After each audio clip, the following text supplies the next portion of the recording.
இந்த தீபாவளிக்கு இன்ஸ்டண்ட்டான அவல் முறுக்கு எப்படி பண்ணுறதுன்னு பார்க்கலாமா? இந்த முறுக்கு செய்கிறதுக்கு ஏதாவது ஒரு கப்பை மெஷர்மெண்ட்டுக்கு எடுத்துக்கோங்க. அந்த கப்பால் 2 கப் அளவு அரிசி மாவு எடுத்துக்கோங்க. இது கடையில் வாங்கின இடியாப்ப மாவு தான். இதோடு கூட அதே கப்பால் 1 கப் அளவு அவல் எடுத்துக்கிறேன். இதை வறுக்க வேண்டியதில் ஒரு மிக்ஸி ஜாரில் போட்டு நல்லா மாவாக்கிக்கோங்க. இதையும் அந்த அரிசி மாவோடு கூட சேர்த்துக்கிறேன். இப்போ இந்த எல்லா மாவையும் ஒரு சல்லடையில் தான் எடுத்துகிட்டு இருக்கேன். அடுத்ததாக அதே கப்பு மெஷர்மெண்ட்டில் அரை கப் அளவு பொட்டுக்கடலை எடுத்துக்கோங்க. அதையும் மிக்சியில் போட்டு நல்லா நைஸாக பவுட்ரு பண்ணிக்கோங்க.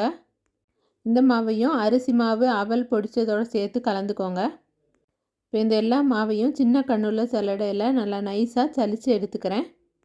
இந்த மாவுக்கு தேவையான உப்பு ஆட் பண்ணிக்கிறேன். இதோடு கூட 2 டேபிள் ஸ்பூன் அளவு வெண்ணெய் ஆட் பண்ணிக்கிறேன். இதுக்கு பதிலாக நீங்கள் சூடான எண்ணெய் கூட ஆட் பண்ணிக்கலாம். கூடவே 1 டேபிள் ஸ்பூன் அளவு எள்ளும் ஆட் பண்ணிக்கிறேன்.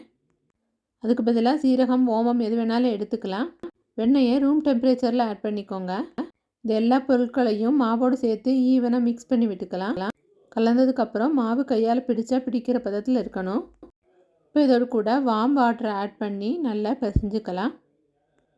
சப்பாத்தி மாவை விட கொஞ்சம் லூஸான பதத்துக்கு பிசைஞ்சுக்கோங்க. அப்போ தான் நாளையில் பிழியறதுக்கு வசதியாக இருக்கும். மாவு பிசைஞ்சாச்சு. எண்ணெய் நல்லா காய வச்சுக்கோங்க. இந்த மாவை உங்களுக்கு விருப்பமான ஷேப்பில் பிழிஞ்சுக்கோங்க. எண்ணெய் நல்லா சூடானதும் 2 பக்கமும் ஈவனாக ஃப்ரை பண்ணி எடுத்துடலாம்.